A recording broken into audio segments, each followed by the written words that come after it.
çfarë duhet bëjnë? Domethënë, testimet që duhet bëjnë? Atëre, testimi parë esencial është spermograma. Spermograma ose analiza e spermës. Sperma është e vetmja që vë diagnozën dhe testimin e aftësisë të pjellërisë. Ne kërkojmë 3 ditë pa bërë marrëdhënie, bëhet sperma dhe sperma bëhet spermograma dhe spermakultura. Spermograma studion vëllimin, sa sperm hedh gjatë ekulacionit, unë po ju them i gjëjve.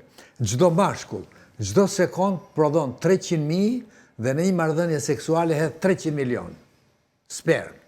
Atëre do shikohet volumi, sa hedh, norma është 2, 3, 5, do shikohet përqendrimi, do shikohet koncentrimi sa sperm ka, shikohet lëvizshmëria e spermës, shikohet vitaliteti i spermës, shikohet njëkohësisht edhe si e ka morfologjinë, si është forma.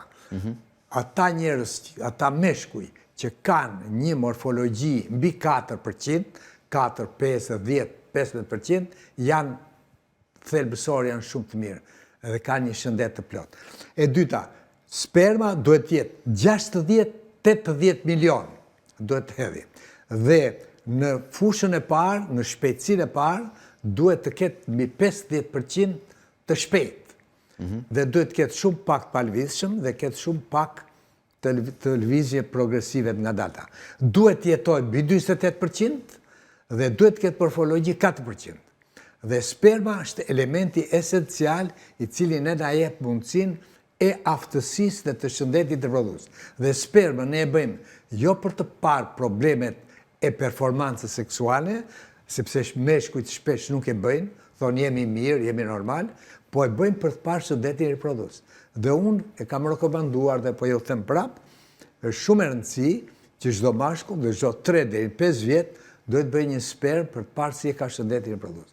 Sepse faktisht që unë po shikoj meshkuj 30 vjeç që janë zero, që nuk po ngelin të shazane, ose që ka një numër të reduktuar të spermës. Dhe kjo kërkohet patjetër dhe faktorët që tham, duhani, alkooli. Një faktor tjetër që unë e shikoj për ditë është pesha, mbi pesha, obeziteti. Çdo mashkull që ka yndyrë në gjoks dhe ka një yndyrë nga kërthiza e poshtë, prodhon hormone femërore, është femër. Do të thënë, bie aktiviteti mashkullor. Çdo qelizë e dhjamit, që quhet antibocit, prodhon hormone estrogen.